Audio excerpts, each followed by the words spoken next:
you know, these three, and of course Glaive. We've seen a couple of Glaive bans here and there, if not Glaive being picked out. Glaives have been really, really strong as well. I mean, no doubt in patch 2.5, Glaive actually had enough for his cooldown and have from his energy usage of his abilities. But even then, Glaive is still proving to be quite a hero to be, dealing with. So I mean, because of his displacement abilities from Afterburn and what have you not, and the ability of him staying in the fight for so long just because of his ultimate and the lifesteal that comes up from his ultimate as well. So honestly, I'm really looking forward to see what these players can bring to the table. So yeah, I mean, we are just waiting for draft at this point in time, but then I just cannot contain the hype, that I'm trying to hold down since I'm a color caster. I cannot be too hyped, or I'll drown out my hype caster. Job. You'll take my job the day you can keep up with the speaking speed that I go into. All right, but we'll have a rap battle after this. Yeah, I mean, I could, but I'll probably go like, that thing is happening right now, and that thing is happening, that thing is happening, and that thing just died and ace. Right, so I mean, that's what I'm good for. But other than that, just these two teams alone, I'm sure the viewers are like really interested and really looking forward to the plays coming out from both of these teams. I heard draft is ready, so you may do the honors. Okay, so with that, sorry to keep you all waiting because I'm sure you're eager to get into this, so I won't make you wait any longer. So without further ado, let's go into the draft. And we are here, and you talked about over expectations and kind of covered all the predictions of what we saw based on prior matches to what we might see in the ban phase. And it's actually an interest which we saw banned out earlier, I believe, by Artisans. Yes, by Artisans. And I'm not sure about it. Of course, Weapon Palatra still being a strong pick, but whether it's the ban you need, I mean, we've seen a lot of Roam-focused bans today as well for those first few bans. There's the Lyra ban coming out that we expected, and so it's not going to be a first pick Lyra, but if that's the case, will it be the first pick Baron, do you think? Well, I think they might want to secure the Baron. All the lands. Okay, so the Baron carry is important because honestly, if you think about it, in the late game, really nothing could stand up to Baron's damage. Unless of course you're talking about mages who can burst Baron down, but then and Baron has to miss his basic attack, which is quite impossible too. They go for the Catherine pickup, which you were talking about Baron being quite hard to burst down, and I think the counter to really taking down Baron is a good lot of CC. But the problem there is when you get into the late game and Baron has overdriven the jump jets, he is able to get away from some of that CC. But unless they have enough of that CC, and we might see a bit of a CC chained kind of team, they could really lock down this Baron, and I think that's where Infamous might be looking to secure the kills. But it's hard to say yet, as it's only the Catherine pickup right now. It could go for any kind of offensive team comp. Yeah, but I mean, if you think about this, I mean, Catherine honestly isn't that much of a priority pick, only because of how squishy she is in the early game without and how she's squishy in the early game without her stacks. So I mean, there were changes made to her stacks now. For every time she stuns or silence, she gets 2 stacks.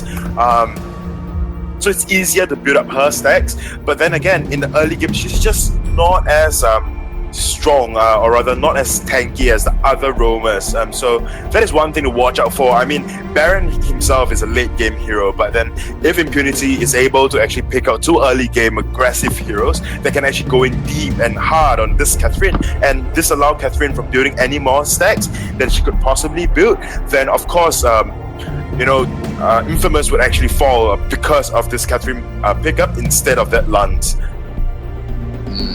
Well, if we're going to see SNK on that Catherine, is a bit of a pain for SNK not wanting to go up against this Baron, and I'm sure a lot of players at this point in time, if you can't get Baron on your team, don't like to play up against Baron.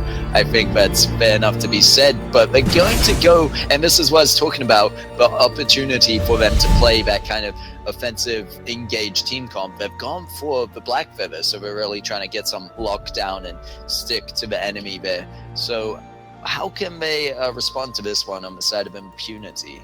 Well, I mean, from the side of Impunity, I'm not surprised if they actually pick out the Lance first to secure that Lance. And so there's no jungle Lance, but I don't think Infamous would go the Lance. That would put them in a triple melee comp.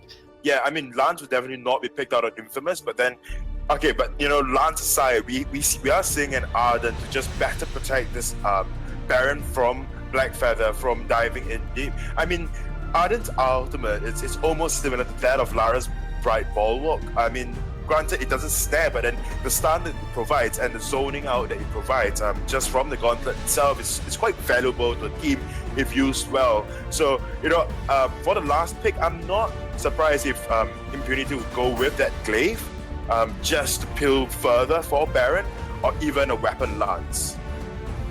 Yeah, so they'll run a double weapon team, and I've seen that ran to a great extent as well. So, you know, or maybe even a jungle scarf, because, you know, Kerchas on this scarf is just incredible. We saw how he was building, and we saw how he positioned himself to the extent where, you know, it's quite hard to reach him, and especially with the peel coming out from Arden. Alpha coming onto the fold, and that's not a bad choice, especially when you're going up against Blackfeather. I think that's a very valid pickup right there.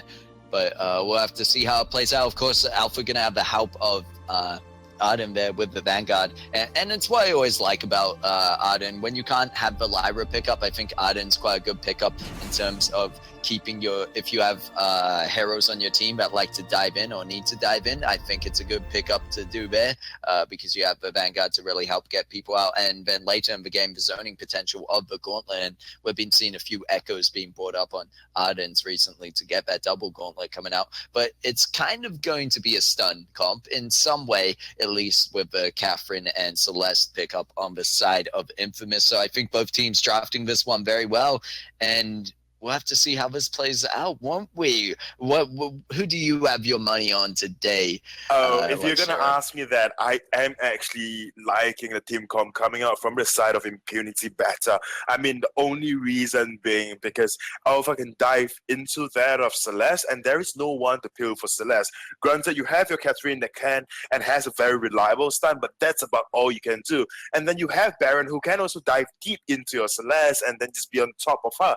And your Celeste really can't do anything. An overdriven jump jet can actually grant a block Baron immunity to stun as well. So there you have it. And then the zoning capability of this Arden. I mean, granted, we have a Blackfeather that can actually go through the walls of the gauntlet with no issues whatsoever.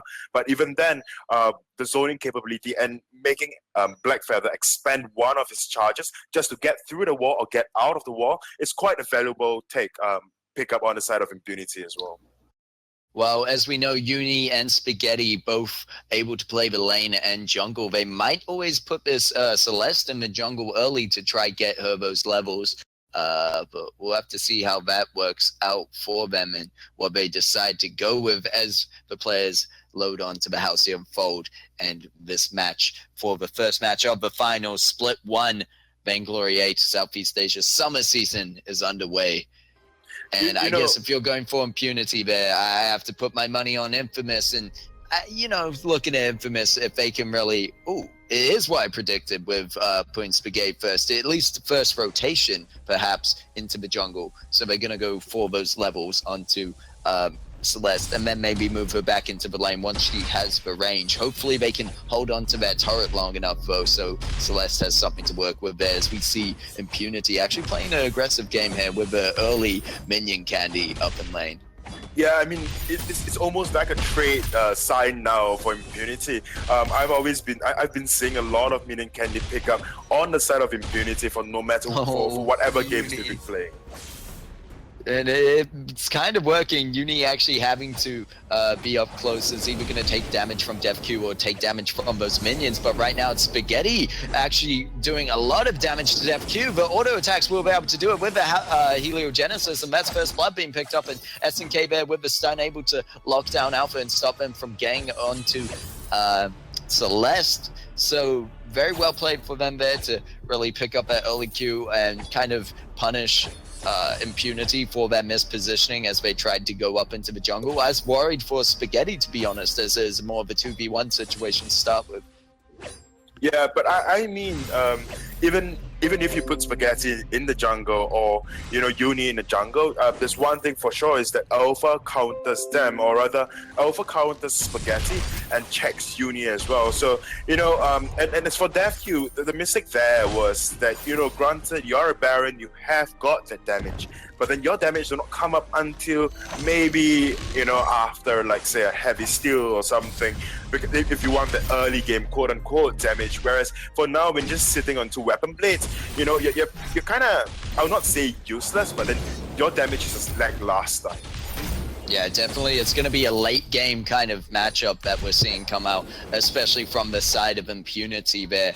Infamous might have a bit more aggression into the early game just because they have the CC there, which opens up a window for, I guess, early game kills to go over and single targeting to be done by Infamous if they're able to team fight and put down the damage. But you see Spaghetti actually not doing too bad in this jungle to start off with, able to take that mid treant over the Alpha right now. And you talked about Alpha being a counter to Celeste and a check to Black Feather, but I think that's not going to be as bad until Alpha can really start building up some items and some tankiness. And I mean, before we saw Baron just not be able to be put to much use at that point, and I think he'll really wait until he gets the Tension Bow and Sorrow Blade at least before he starts doing a bit more work.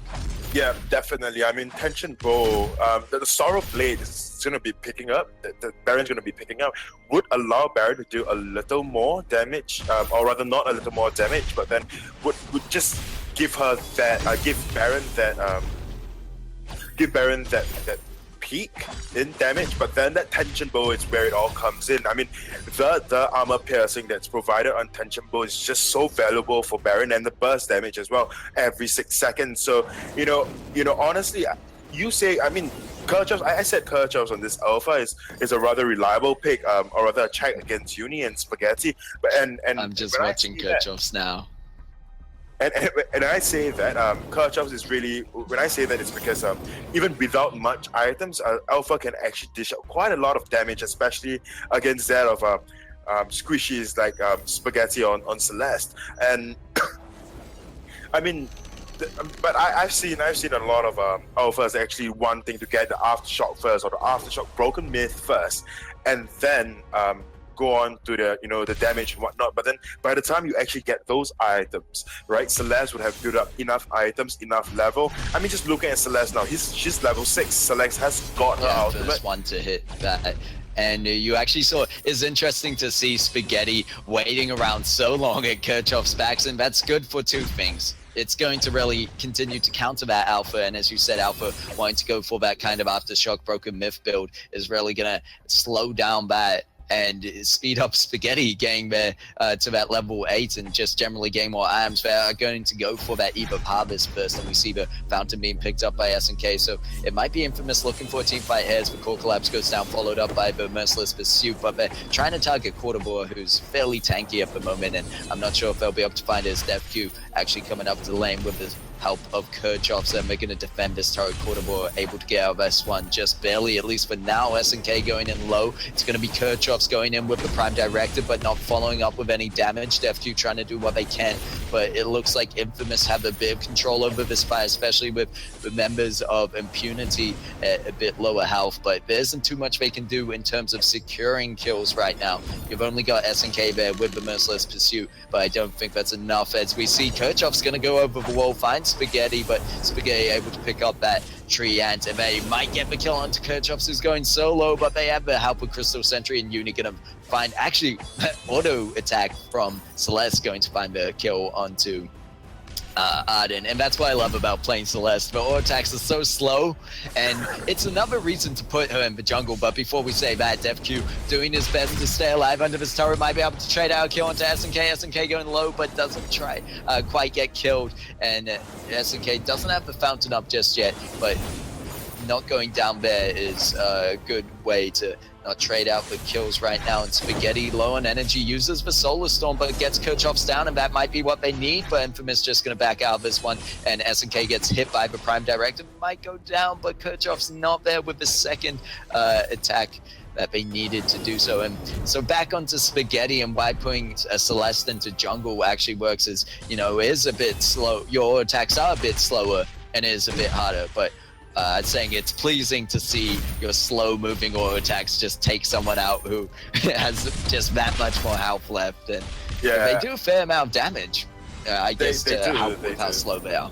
And wow, that was a really extended fight. I mean, both teams were relentless, especially that of Infamous. They just wanted kill after kill, and in fact, just look at the turret damage. Impunity has got the turret down to half health, and that has quite been a trademark of Impunity, don't you think? For all the games that I've witnessed so far and casting for so far, Impunity always Infamous was getting the turret down to half health. No, and not Infamous getting the turret down to half health, but it's more like Impunity's tower is always close to being down, and then that is when, and that is when Baron start getting his items. I mean, just look at it, Baron now already has got his Sorrow Blade, and hopefully building towards, I think the turret's going to go down. I mean, Spaghetti's already at level 8. Ooh, and DefQ gonna jump in there with the jump jets and use his iron cannon on Spaghetti. It's good placement, but it's not gonna find the kill because Solar Storm's gonna come out first, but Kirchhoff's gonna be the one to stick to Celeste able to find the kill. It's gonna be Stormguard to reflect that Termination Protocol damage, as it's gonna be Uni with the stacks on Kirchhoff's just sticking to Van Bezra Rose Trail. They might be able to get the kill, but Kirchhoff's actually going back in again, able to find the kill onto SNK, and then it's now gonna be Uni looking for a kill as to decide between Court of War and Kirchhoff, that goes for Kirchhoff's, maybe the bad choice to take out the enemy jungler, and opens up a window for Uni to still jump onto Court of War because they have vision in that brush, but it's going to be DefQ returning to this lane once again. We're seeing another drawn out fight, but I don't think DefQ going to jump into this one just yet because he wants to defend this turret right now, but you've got the help of Spaghetti there, and it might be Infamous pushing this one in, might even take it. Look at the damage coming out from Celeste already just with that Eve of Harvest and passing shot along with the heavy prison. You can really see where Spaghetti now hitting that level 8 is going to have a bit more of a power spike. Yeah, definitely. I mean, that 8 for Celeste, like, it's just so important because of the extended range and heliogenesis. And so, there's one thing, I really think that DefQ on this Baron should just lay back and relax a little and just turtle up to just farm. I mean, you're sitting at 69 CS, and then we have Uni on this Black Feather sitting at 83 CS.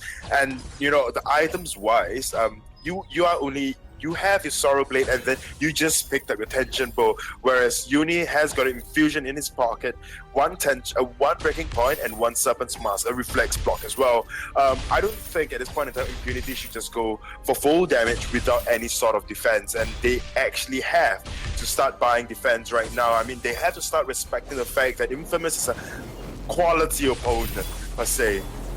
Oh, another fight is happening. It looks like Uni going to be jumping in there, getting a few stacks up onto multiple opponents, but Uni's not the one to look out for. Spaghetti actually landing the damage and using a Solar Storm, not able to confirm a kill yet, but you can see the Heliogenesis going down onto Alpha, and it's going to be Uni to dive in under the turret to confirm that kill, and it's going to be Fountain being used on the side of Infamous to keep Uni alive. And Court of War again stunned out as he goes in for the corner, and Uni just jumping around at the moment, picking up kill to kill, and meanwhile Spaghetti being the one to deal out the damage and using the amazing use of the core collapse, is able to pick up the final kill for that ace. But you can see the synergy between Infamous right now is amazing. It's going to be SNK falling, but I think to get the ace and to get the turret, you know, SNK is a small price to pay. SNK is definitely a smaller price to pay. Just looking over at SNK's build, SNK being quite offensive right now, and I talked about in the draft phase that they've got an offensive team comp, but they're building offensively as well, with SNK having that aftershock. And maybe, what do you think that's going into? Maybe a clockwork? Definitely a clockwork. I mean, you know, with your stun up so often and your silence as well, and what more is that your Stormguard being up so often, you can actually just counter the damage coming out from Baron as well. So I mean, it's SNK on this Catherine. It's quite difficult and it's quite situational to actually build a full cooldown Catherine. because of how Looks like expensive Clockwork another has been. fight's going to break out, so just hold on to that for another second as Spaghetti goes low, but the Eve's going to keep him alive. Low right now, but the termination protocol explosion is going to pick up the kill onto them. Kirchhoff's probably going to get the reboot here, and they do, but only for a second. But now we can find SNK with that prime directive, and it's going to be Uni once again here to clean up with the kills, sitting at 5-0, make that 6-0 to 3. And looking over at the overall scoreboard of this team, it's 11 kills to the side of Infamous, going over to 4 kills. And then looking at the gold lead, they've hit that 5k gold lead already at 28.5k to the 22.9 of Impunity. But I don't think you should count Impunity out yet, because we talked about this Baron and how strong he gets to the late game. But do you think maybe he needs a bit of defense, or he's playing it right by having the Arden there and building defense would just hold him back? Yeah, I personally think so as well. I mean, if a Baron does actually build defense so early in, I mean, it's still quite early for Baron to fully showcase the damage that he can unleash upon his opponents. But then if you're going to start building defense now, you're just going to push a late game into a later game, and that's not good for anybody. I mean, especially not for Impunity at least. I mean, just looking at builds right now, it's quite obvious. Oh, wow. Celeste just hitting the level 12 now. Meanwhile, Kirchhoff's Def Q back at level 10. That's gotta hurt. Yeah, I mean, just looking at item builds right now, we have Black Feather sitting on like 4 full third tier items, and then you have Alpha still two tier 3 item, two tier 3 item, and then the level difference is one thing, but then the gold difference is another as well. And you can tell that Uni is just putting out so much damage, much more than that Impunity can actually put out.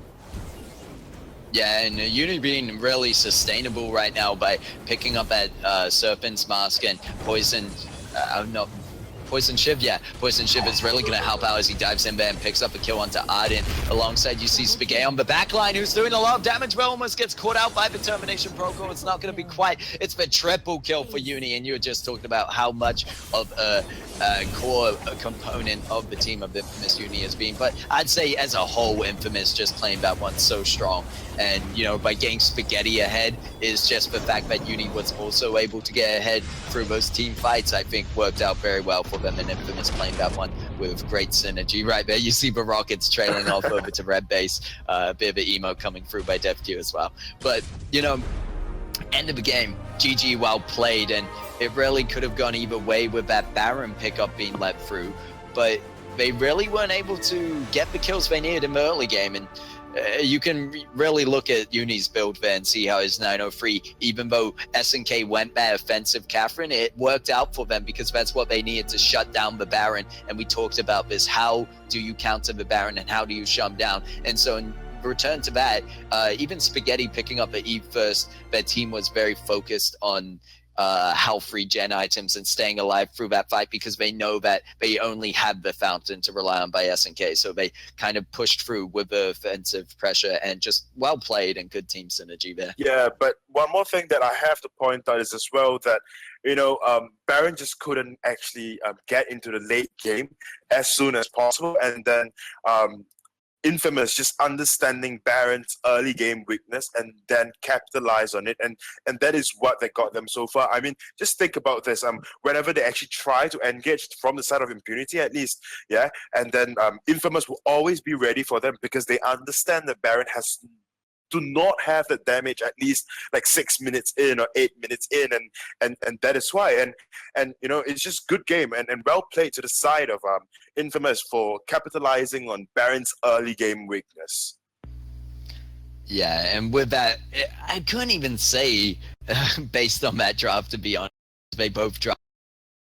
And to be honest, even you looked over at the start of the match saying Impunity have got this with the Baron pickup, but it definitely relied too much around that Baron because Alpha not able to do the work needed and really take down Celeste.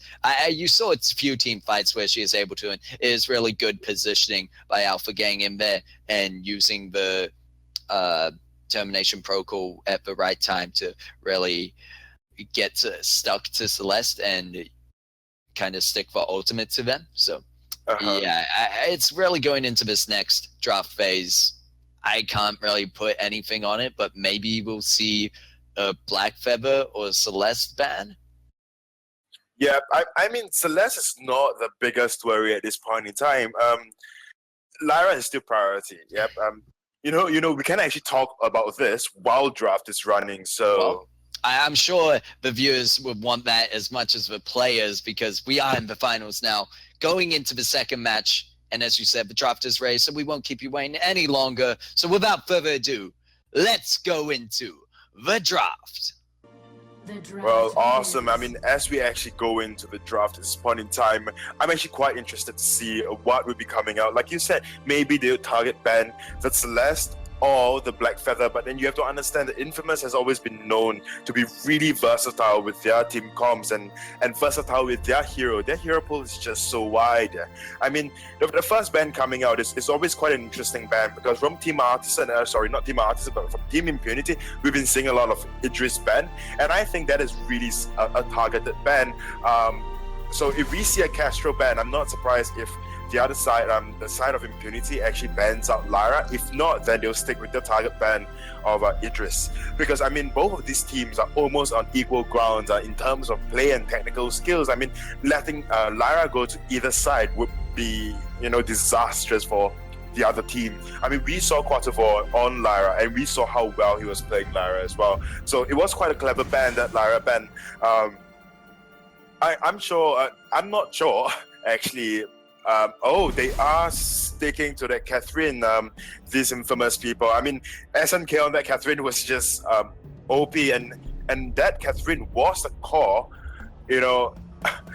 that Catherine was the core of the team comp just now as well. Without that Catherine, it's quite impossible to actually unleash the damage and onto Impunity in the previous game. Only reason I'm saying that was because without the lockdown and the silence from Catherine, it's quite difficult for Uni or even Spaghetti to dish out all that damage. So we see a Sky pickup, and I understand its pickup. I mean,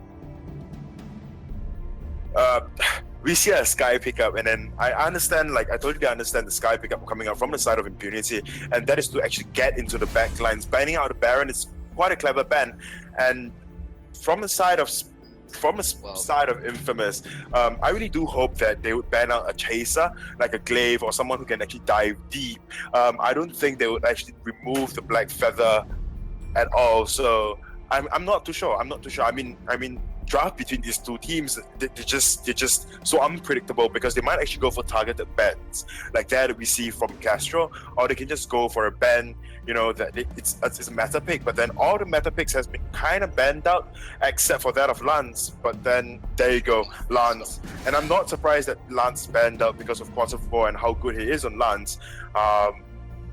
So penalizing them, we have Lance banned out, we have Lyra banned out, and then we have Catherine picked. The other more reliable roamer or tank would be that of Arden. But even then, we saw how Arden was played last game, and then it wasn't played to great success as well. It was because Arden just lacked the pill. I mean, granted, you can have to be Arden.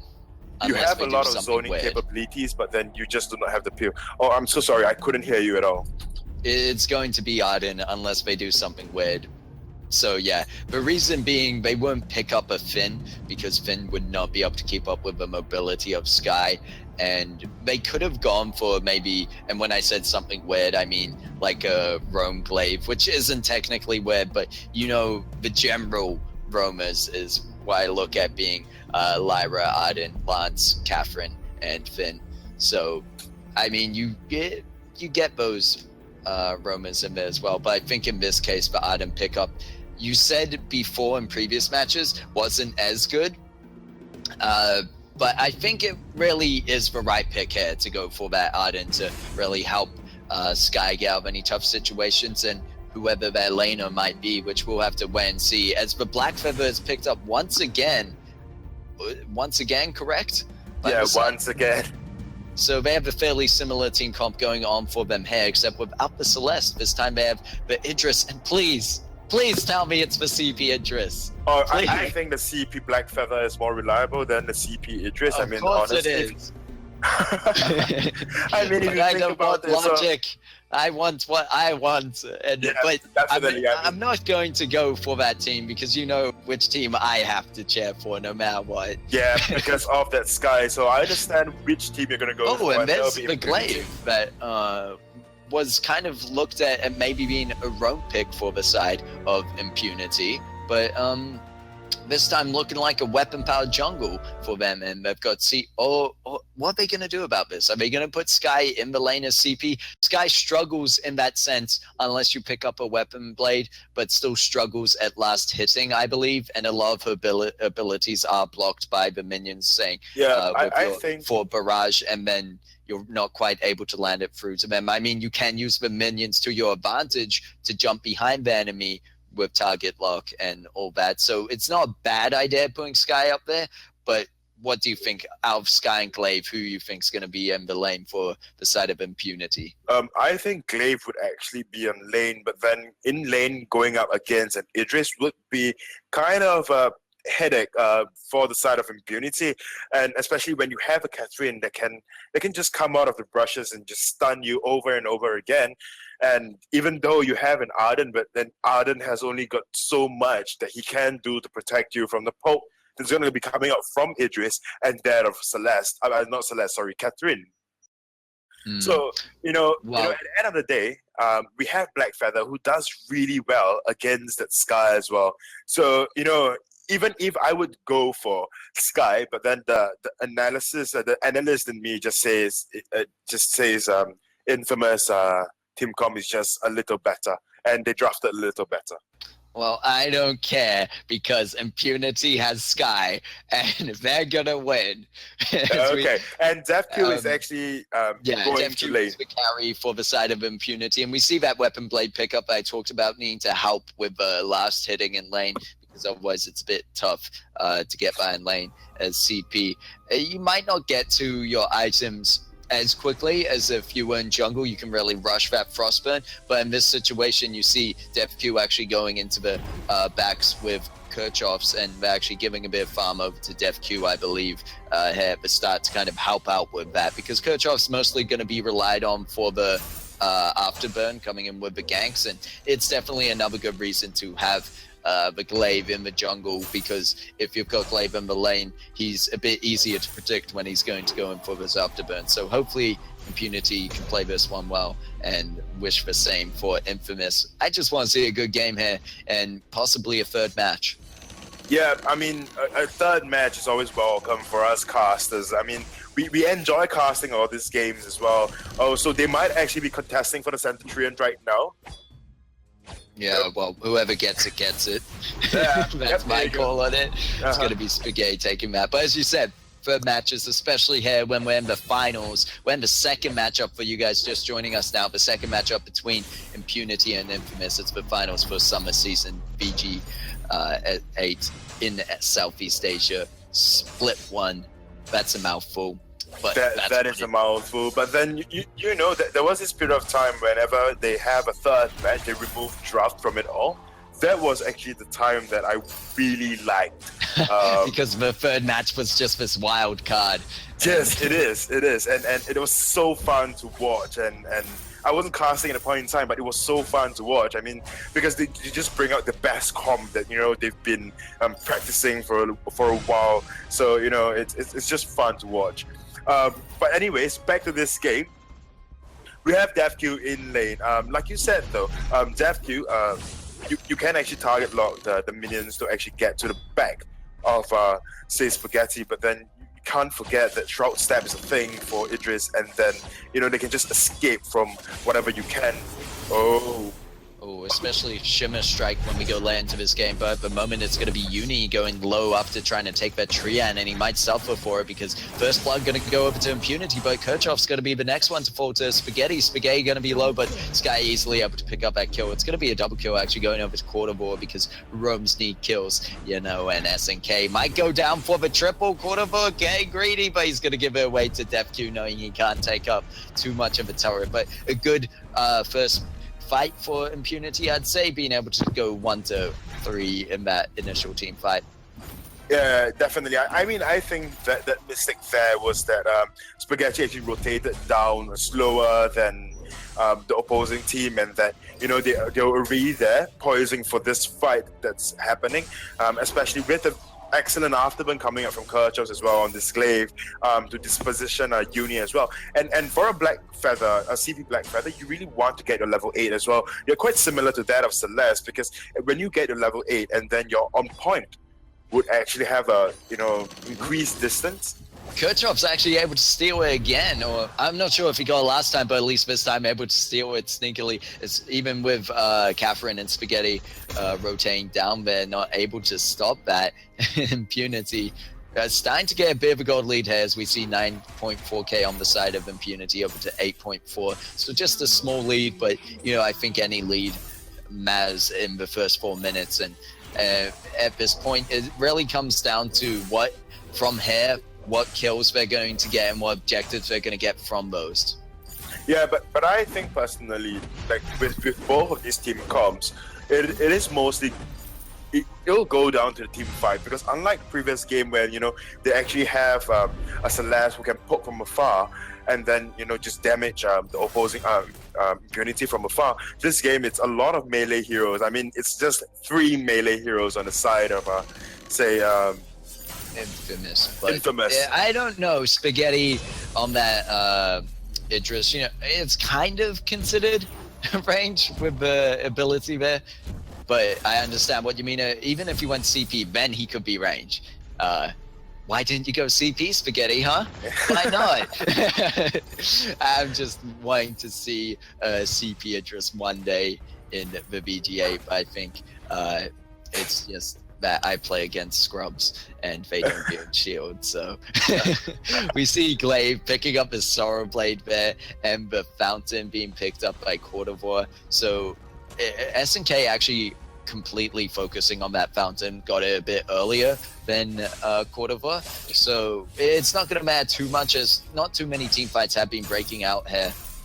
And you did talk about it's going to be how the team fights go. I think both teams kind of playing this one carefully as well, it looks like so far.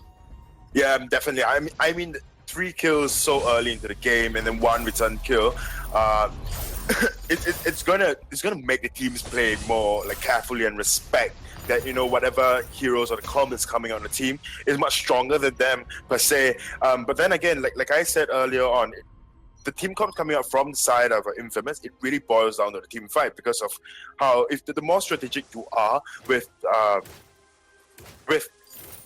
ulti of who's that? Idris, and the better chance you actually have for winning a team fight. I mean, if you think about this, we have Kirchhoffs on this Glaive, but the Glaive can't really do anything to Spaghetti or even Uni in the late game, whereas you have Catherine, who is just going to get tanky and tanky as time goes by if she abuses her merciless pursuit. And then you have DevQ. Yeah, sorry. Yeah, granted. I mean, you have DevQ, who can actually put out a lot of damage with your with the forward barrage. But even then, would it be enough in an extended team fight? And that is really just the question. Because if they would actually go in and target you first, then you are really deep useless for the entirety of the team fight, and then they can just clear up.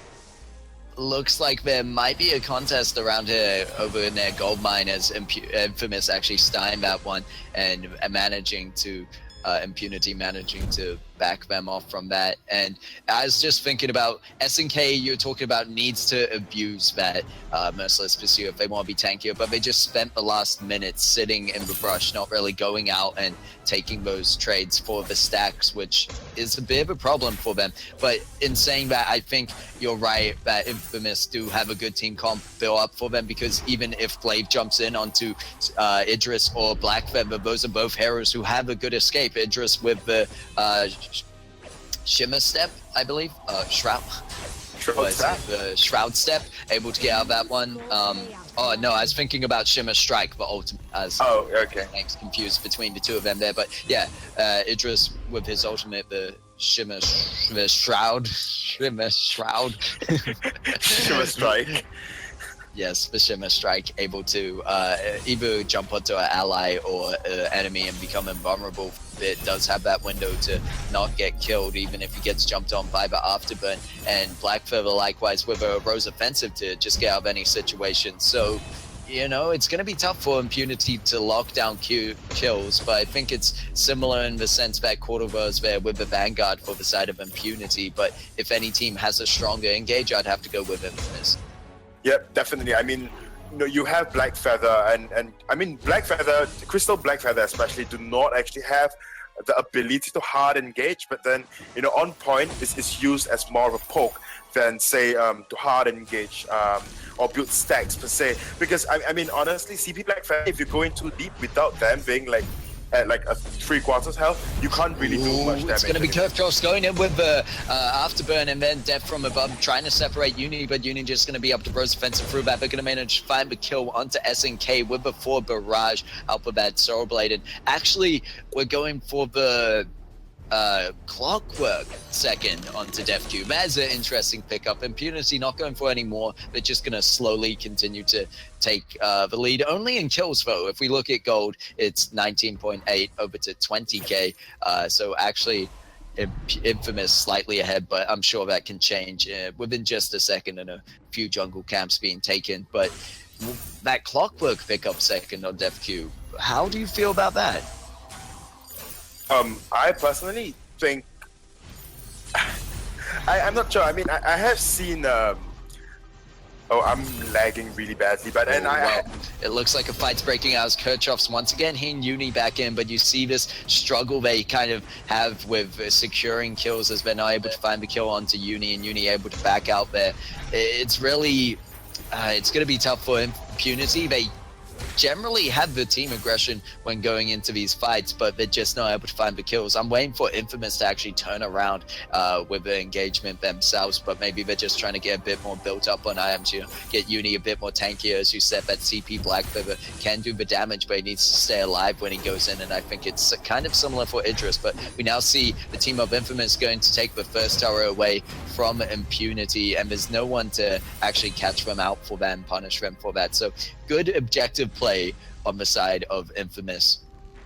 Yeah, but there's one thing that's for sure. I mean, for all the team fights we witness, if Uni do actually jump in, he just cannot do the damage needed to take anybody down. I think with the Shatter Glass, as long as you get the stacks up and go in with the on point, followed by the, if you go in with the, God, I cannot do abilities today. Okay, if you go in with the Rose Offensive, Feint of Heart. The Feint of Heart. The Feint of Heart going to get you the stacks first, and then you're able to poke them down with the on point. Is my thinking there. I mean, I don't play too much Black Feather stuff, but that's to my understanding. And that's when it comes back to talking about understanding of heroes, and Sky, I definitely play a lot of. Going back Clockwork second, it could be something to do with, you know, being in this lane and having to have this sustain into lane, I believe, as well as your abilities. Just being up a bit more, going to give you a bit more agility to go around the team fights, as we see one break out right now, and Death from Above going to be used. Both these teams really not engaging hard. They're kind of pushing this one towards the late game. They are, and I understand why. Because, I mean, we see Uni, okay, for a Crystal Black Feather, you're unlike that of a Weapon Black Feather. You can't really just jump in with your Feint of Heart and then try to burst someone down, because your bursts are not quite work that way. You try to use your Execute to actually burst a person down, but then in order to build up your stacks, you actually need to on-point them. So that is one thing that's different from a Weapon Black Feather to a Crystal Black Feather, and they are played really differently as well. And that's why you keep seeing Uni just doing their on point and just poking and poking and poking. But your poke would not do a lot of damage. I mean, and there's a cooldown to it as well. So unless SNK could actually go in for a hard engage, yeah, stunning a Arden out of the gauntlet or stunning a main carry, and then hopefully Spaghetti can actually go in deep as well, just eliminating that Sky, because that Sky is really a threat to them, because she's the only one with the reliable range in team that's stopping them and deterring the side of Infamous from engaging.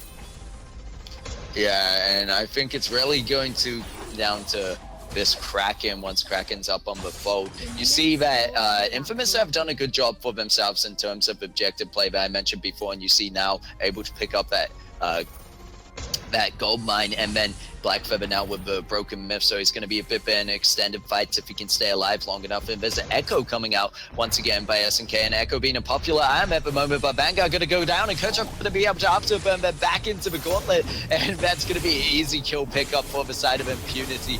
Well played there, but they're not done just yet as Sky goes in, tries to get the kill onto Catherine, and it's going to be Kerchuk's going deep onto Uni, but Uni able to turn around from that one and kind of push them away here. They're looking for Torres. Uni looking for a kill. He might get greedy as he goes in, and he gets taken out by Sky with a 4 barrage. Well played there, using the Surge Strike to get around the minions and make their way over to Black Feather. And Black Feather had a Rose offensive up, but did not use it. I think thinking that the minions would block out enough of it. And now we see some engagement going down finally, and Impunity able to turn this one back around and hopefully take some more objectives in turn. Yeah, but like said, Black Feather do not actually have the alternating current to actually deal the sustained damage, and what the build is basically Shattered Glass and Broken Myth. Black Feather is trying to poke them down like that of a mage, basically a melee mage if you must. So I'm not too sure. I'm not too sure of what is going to come up from this. But Infamous is actually just losing the fights right now. But because Uni just is not poking hard enough, not poking well enough per se. Sky picking up this Shatter Glass, going big or going home, and it's a good play. It's similar to when you have the team by having the Arden there for the being able to play a bit more aggressively in your build. And I think it's also the team overall really wanting to funnel their money into this Sky on DefQ playing Sky right now. As you see the farm difference at Sky 182 over to 158, it makes a fair difference for the fair bit of farm that's in between the two of them, because you now see, I thought we weren't having a pause today. Pause? Okay. Thank God it did not crash. Yes, I was... Because there are no pauses for today, just to let you guys know, because of the technical difficulties we had yesterday, and we do apologize, but we figured out the issue, and due to that, we're not able to pause today. And luckily, I would have been like, we're 15 minutes in, and Impunity playing this one so well, and you can see the difference by Sky having the Frostburn, Shatter, Clockwork, and Broken Myth, and no defense, just going for the boots. And that's why I love this real glass cannon Sky. You see something similar on Spaghetti, but Spaghetti having the Aegis instead of a instead of a 4th attack item. And yeah, that's really the difference there. Also Spaghetti with the tension bow, it might fall off slightly, but in this scenario against the DefQ, against Sky, who's built rather glass cannon, as long as Cordovar can't get to them with the Vanguard, it's not even a bad item to keep on you, because Spaghetti will be able to still do a fair bit of damage to DefQ if they get caught out. I mean, Spaghetti is doing DefQ is doing a lot of damage on SNK, and SNK is the roamer of the team. I'm just looking at the builds, just going over the builds again. Like you said, Sky is just going full glass cannon, and then on the side of Spaghetti, he's going full glass cannon as well, but I don't know, except for the Aegis. What I was saying, like in all the team fights so far, is that the side of Impunity, Infamous is just so afraid of engagement, and also the side of Impunity, like I said in the previous game, yeah, Impunity needed to peel for their main carry, and then they actually have it. They do actually have it now with a glaive that can peel, and then Quartervore they can actually peel as well. So and zone out enemy. So I think, like I said earlier on, I like the draft coming up from the side of Infamous. Like I really do. And I understand their concept as well. I mean, they can just go in, and then they have so many abilities that would actually cause the abilities coming out from the side of Impunity to be useless. Like said, Shimmer Strike, and then we have Rose Offensive on Black Feather as well. And then if SNK can actually lock down just one single carry, or just stun Quartervore off the gauntlet, it'll prove a lot for their team. But then, unfortunately, we're not seeing SNK play as aggressive as he was in the previous game. Yeah, and I think maybe for SNK, especially with that Echo pickup, is going to be looking for those blast tremors to really silence the whole team and keep them silenced for the duration of the fight, so Idris can go in alongside Black Feather and just deal the damage, which they might look for here as the team fight breaks out, and it's going to be them actually backing off, and as you said, Infamous not really having the confidence this match to really go in there. And Yeah, one more thing, just before we go over, is going to be that DefQ, surprisingly, even though going Glass Cannon, you know, not having an Eve at all. There's no lifesteal there. I mean, Spaghetti has a reason to go somewhat Glass Cannon, although having the Eve, you do have the Poison Shiv. That's going to help you with a bit of lifesteal as well as stopping the enemy from healing. So maybe that is another reason for... I just thought about it after saying it. That could be why DefQ was like, okay, I'm not going to bother with the Eve because of that. So I'm not sure what's going on there, but I do know what's going on now is Glaive going to go in with the Afterburn. It's going to be SNK getting caught out by the death from above. Gauntlet goes down as well, but isn't needed. It's just for zoning there. Spaghetti already on the run, does not have the power on his own to fight this one, and is basically going to have to give over the Kraken to the side of Impunity now. So it really was... Infamous needed to make a fight happen, and they needed to be the aggressors, but it's looking tough for them now. It really is. Oh, Spaghetti might be caught out right now. No, but Shroud Stab is OP, and he managed to run away.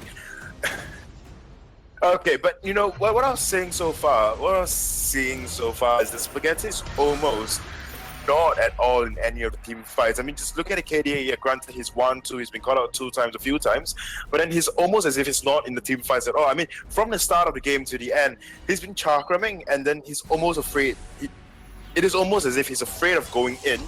But then you see Uni, who is the mage, quote unquote, of the team, and yet Uni is just going in really deep without putting up having his stacks up at all.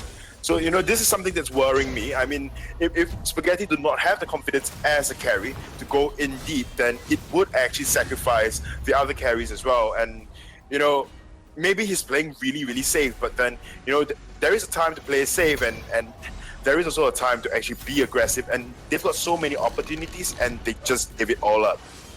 It's so interesting to see here because they've really boosted Sky into the late game Sky so quickly, and Sky, oh my, wow. Sky is going to go no defense the whole game, and I mean, why not if they can continue to play like this? But Team 5 might break out as we see Spaghetti dash forward, trying to get onto Cordobo, but Cordobo now going to turn around with the Gauntlet, does stun up Black Feather, and it's going to be the Afterburn. There's the double Gauntlet from the Echo coming out, and it might be Glaive going down for once, but no one is checking Sky, and Sky's just going to go in with a triple kill. And this is what I was talking about there. They can continue playing like that because Sky just dealing so much damage, but I was looking before that fight, Kirchhoff's even able to deal a lot of damage out because there's no armor defense. We're just so focused on the Sky, but it's too late and too far gone for them to really do anything against that, and it just kind of opens up Kirchhoff's also being powerful without many items because they don't have the defense to deal with them. And this might be the game here as they're moving on to the last turret. They only have 1 minion left, but it's going to be Uni coming up in just a second. They don't go for it.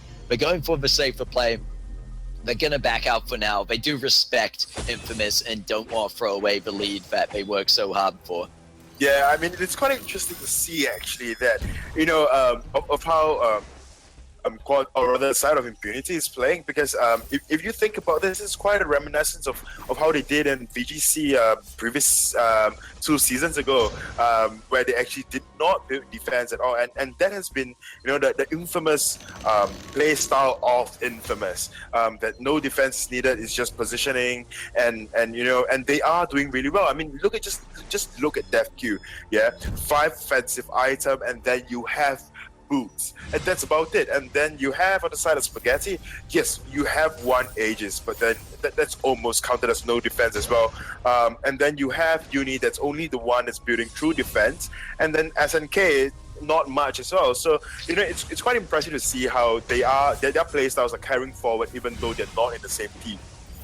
Yeah, well, that's why I think both these teams having a similar playstyle, liking to play that kind of situation. One of them's obviously going to end up on the back foot if you both try to play the same style there, and it's definitely Infamous right now who aren't able to play as confident as they like to, but Kirchhoff's going low. That might be their chance. SNK with the second with the second blast trimmer there, but that's going to be the first gauntlet used by Quarterboy. There's going to be the fountain used by Quarterboy as well. I don't know why I swapped there, but it looks like the Sky going to be able to pick up Catherine, and Quarterboy going into a duel with Uni and picks up the kill on his own. It's just going to be Spaghetti trying to survive here. I think getting that medic camp, maybe wanting to look for a way to steal away this Kraken, because they cannot give another one over. They only have one Crystal left, but you see him go in with the Shimmer Strike, and he's able to pick up a kill onto Sky. This is Spaghetti turning this one around on his own. This is the chance he needed without play there to really knock him around and stun him up. He might be able to pick up a kill. He uses boots, he uses the chakram, but he doesn't find the damage. He's now in a dangerous situation himself, going up against Arden and for Crystal Sentry. He might have to back out this one. Chakram getting low, he gets hit by the turret. There's a scout trap. What's he gonna do? There's the gauntlets, and 1v1 between Quarterboy and Spaghetti. Who's gonna take the kill? It's so close. And it's Spaghetti. He goes in with an amazing step and been able to pick up a kill, but Kirchhoff's gonna come along and punish you for that. Kirchhoff's bad kitty. You really disrespected the 1v1 duels. Bad kitty. But, I mean, Kirchhoff's just trying to make sure that Spaghetti doesn't get too ahead of himself here, as we just saw the first signs of Infamous really starting to come back.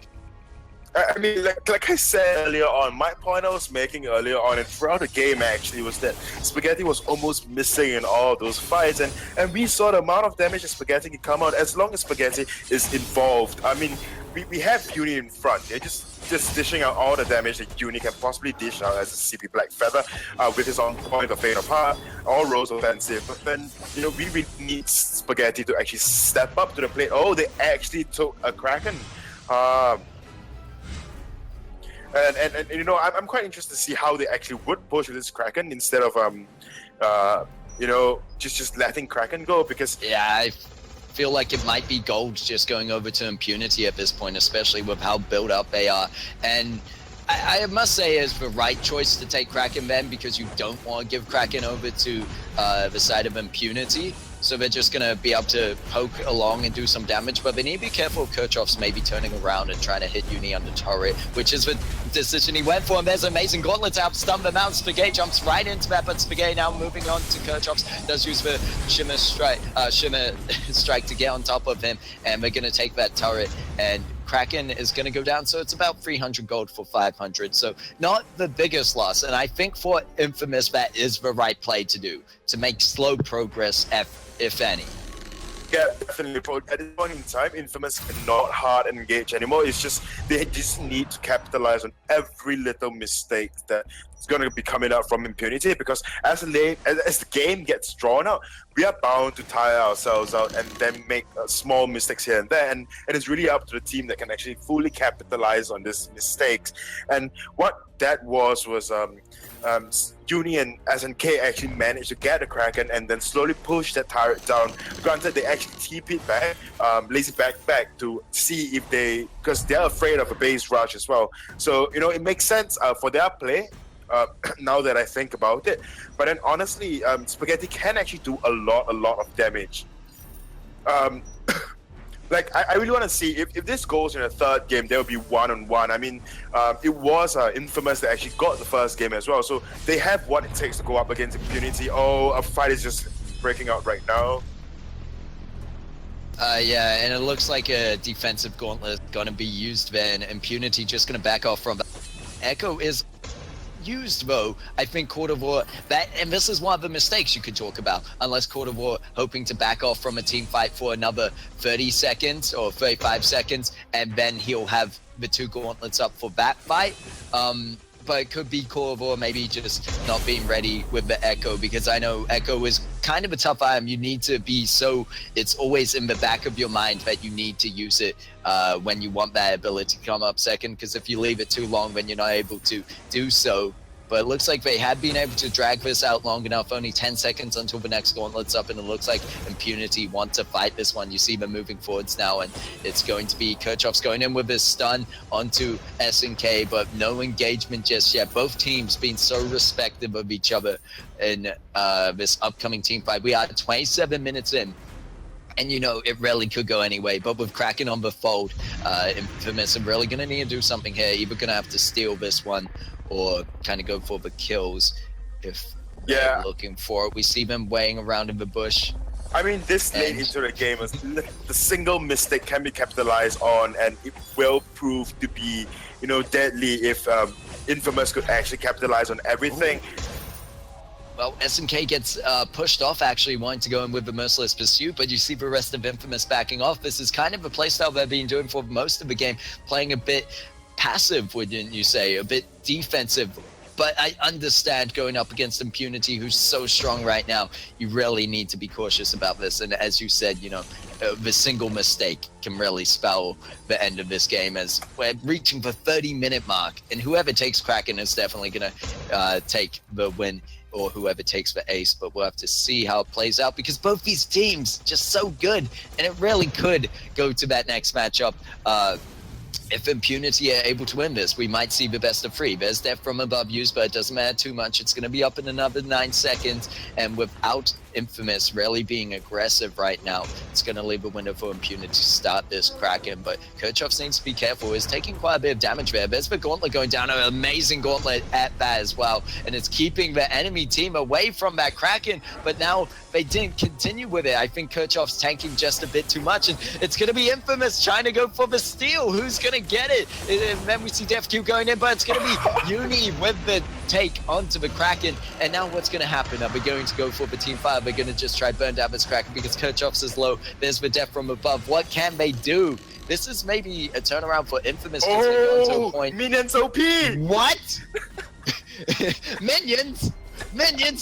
No one said minions. Minions already breaking the base of Infamous, and that made Spaghetti have to go back to base, but it doesn't matter because Uni and SNK able to find the kill onto Glaive, and this could be Infamous turning this around because 50 seconds left on Kirchhoff, but DefQ, luckily with so much damage right now, might be able to pull this one off, maybe saving one turret at least, I believe, but there's a blast tremor, a bit of a silence onto Quarter War, but look how quickly Infamous are taking this, and this is really what it came down to at the end. Now that the full team of Infamous is here with a Kraken pushing into the base of DefQ, into the base of Impunity, DefQ having to really be that sole damage dealer to take down this Kraken, but it's not enough. He has damage, but is it going to be enough? Uni gets so low, doesn't get taken down though, and there's the turret, there's the Kraken, there's the Crystal, the double kill, but it's not enough. The triple kill, not enough because the Crystal is going to fall. And that steal by Uni basically being the kind of deal breaker for that. And Impunity played that one so well. They were so close to bringing this into a best of 3, but instead Infamous going to win out the second game as well. Played exquisitely by both teams. GG, well played.